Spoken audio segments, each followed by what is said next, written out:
نرم طبیعت ہو انسان کی، اللہ اور اس کے رسول کے لیے غیرت ہونی چاہیے، اللہ اس کے رسول کے خلاف بات سنے تو پھر نرم لہجے کا استعمال نہ کرے، پھر وہ بزدلی کہلائے گی، وہ بزدلی کہلائے گی۔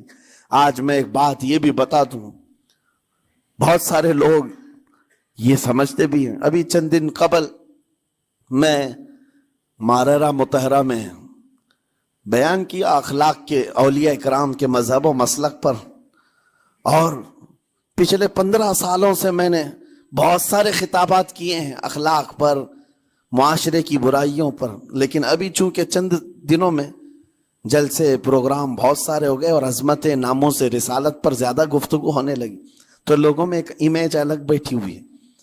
اور ابھی ہم نے اخلاق کے حسنہ پر گفتگو کیا کی 8 دن پہلے، ایک بزرگ نے مجھ سے پوچھا ایسی بھی تقریر کرتے ہیں آپ ایسی بھی تقریر کرتے ہیں، یعنی نرم گفتگو بھی کرتے ہیں؟ مطلب یہ ہے کہ ہماری امیج ایسی بنا کر رکھیں کہ ہم ہر وقت چلاتے ہی رہتے ہیں، ہر وقت للکارتے ہی رہتے ہیں۔ میرے عزیزوں، میں یہاں پیغام دینا چاہتا ہوں، ہم قرآن کے اس آیت پر عمل کرنا چاہتے ہیں جو مولا نے فرمایا اشداء علی الکفار رحماء بینہم، مومنین کی شان ہے، صحابہ کی شان ہے، وہ کافروں پر سخت ہوا کرتے ہیں اور مومنوں کے لیے نرم دل ہوا کرتے ہیں۔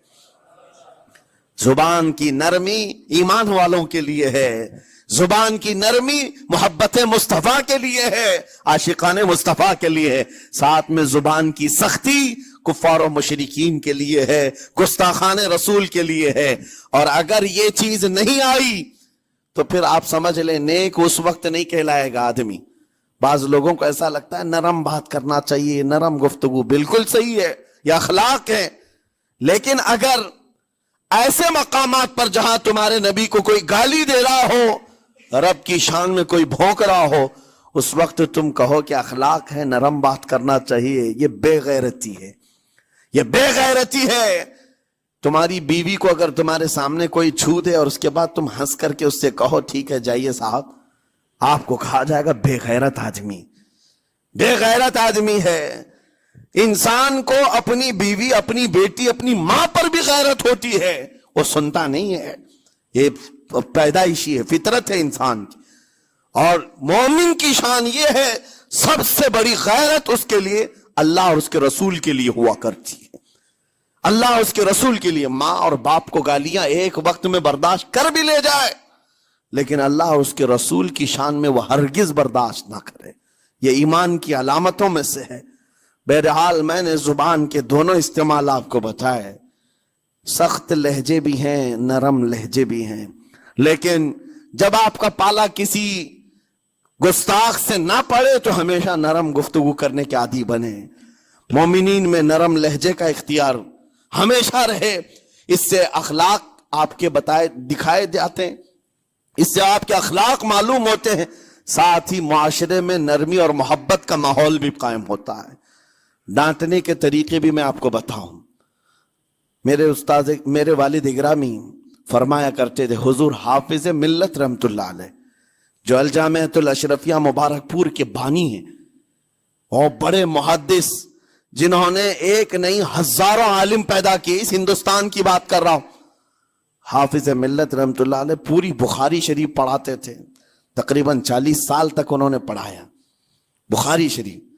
میرے والد ان کے شاگرد ہیں، فرماتے ہیں جب وہ بہت زیادہ ناراض ہو جاتے کسی سے، ڈانٹنا ہوتا، ہر استاد بچے کو ڈانٹتا ہے، کبھی کچھ بچہ نافرمانی کر جائے یا مزاج کے خلاف بات کرے تو استاد ڈانٹتا ہے، تو حافظ ملت رحمت اللہ علیہ اگر کسی شاگرد کو ڈانٹتے بھی غصے میں تو کہتے ہیں اے جنتی کیا کر رہا ہے، کہتے ہیں اگر یہ جملہ قبول بھی ہو جائے تو بچہ جنتی ہو جائے۔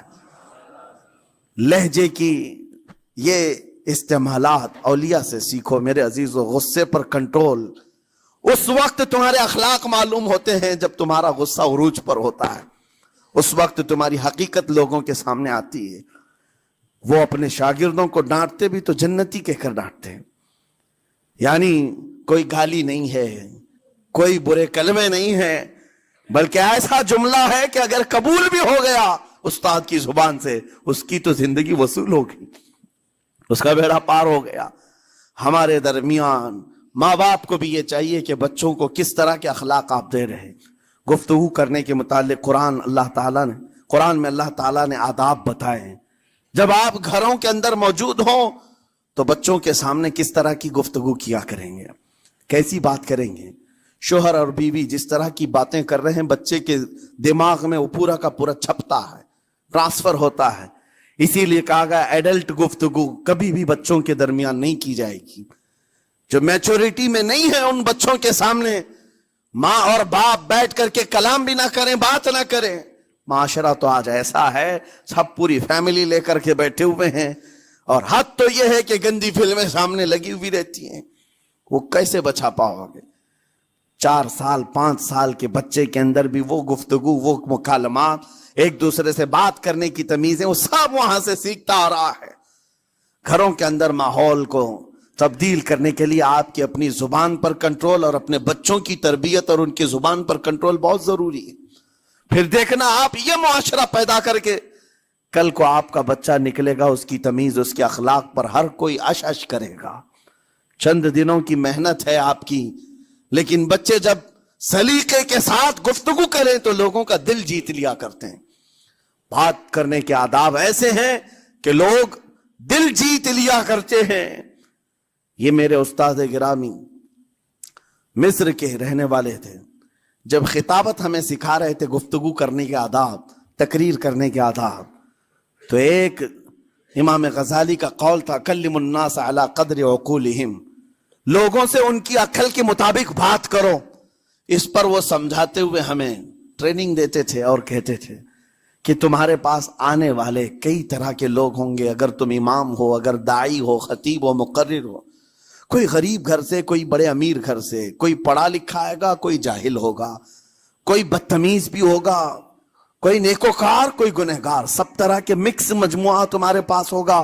ان سے خطاب کرنا، ان سے بات کرنا، کس انداز سے بات کرو گے، کیسے ان سے کلام کرو گے۔ میرے عزیزو، یہ ہمارا اپنا ہنر نہیں ہے۔ ہم جو آپ کے سامنے گفتگو کر رہے ہیں یہ ہمارا فن نہیں ہے، یہ اپنا پیدا کیا وہ ہنر نہیں ہے۔ ہمیں سکھایا گیا تھا صرف اور صرف آپ کو اس مجمع سے اور یہ آئے ہوئے جمع غفیر سے بات کرنے کے لیے ایک ہی اسلوب اپنانا ہے، دیکھنا ہے کہ رسول اللہ کیسے بات کیا کرتے تھے۔ میرے آقا صلی اللہ تعالیٰ علیہ وسلم کا اسلوب اپناؤ۔ حضور کے خطبے دیکھو، حضور جب خطاب کرتے، ظاہر سی بات ہے مسجد نبوی میں اس وقت بھی لوگ، ہر طرح کے لوگ آتے، دیہات کے بھی تھے، شہر کے بھی تھے، اعلیٰ دماغ والے لوگ اور کئی الگ الگ قسم کے لوگ آتے۔ حضور کا خطاب سب کے لیے تھا۔ عزیزان گرامی، ان سنتوں پر عمل کر کے آج آپ اپنے لہجے کو بہتر بنا سکتے ہیں۔ بس میری گفتگو کا خلاصہ یہی ہے کہ اللہ تعالیٰ ہمیں زبان کا صحیح استعمال عطا فرمائے، ورنہ یہ زبان کی سختیاں اور اس کی کڑواہٹ ہمیں دوزخ میں بھی لے جاتی ہے، دوزخ تک لے جا سکتی ہے۔ اللہ تعالیٰ اس کی مکاریاں، اس کی عیاریاں اور اس کی شرانگیزیوں سے ہم سب کی حفاظت فرمائے۔ ساتھ میں یہ بھی میں بتا دوں، وہ زبان پاک نہیں بولتی، وہ زبان پاک نہیں بولتی جو حلال نہیں کھاتی۔ یہ بھی بزرگوں نے فرمایا ہے، یہ زبان پاک نہیں بولتی جو حلال نہیں کھاتی، اسی سے ہر کچھ گزرتا ہے، اندر پیٹ میں جاتا ہے۔ حلال لقمے اس سے گزارو تو زبان پاک بولے، اللہ کا ذکر کرے اور تمہیں زبان میں وہ لذت آنے لگ جائے، لیکن اس سے حرام لقمے گزارتے رہو گے، اس کے لہجے کی سختیاں